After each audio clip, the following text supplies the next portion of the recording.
ఇంకా ఎంతో మంచి విషయాలు తెలుసుకొని ఎలా దాన్ని జాగ్రత్త పడాలి, ఎలా దాని సంరక్షణ ఎలాగనేది తెలుసుకోవడానికి వీళ్ళ అవగాహన కార్యక్రమం కూడా కండక్ట్ చేయడం జరుగుతుంది.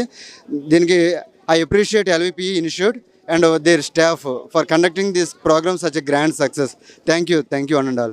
Very good morning to all. So this is a good cause for awareness of retinoblastoma, which is a child eye cancer awareness program. So we are conducting. I am working in LV Prasad Institute only. So we run as a 5 km. So many people are came to here. So we enjoyed a lot and so many entertainments also there. So we happy to stay in LV Prasad Eye Institute. Thank you. Mallikarjun Rao. I am participating this event.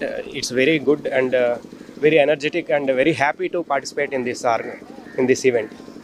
Great cause for this participation for this event.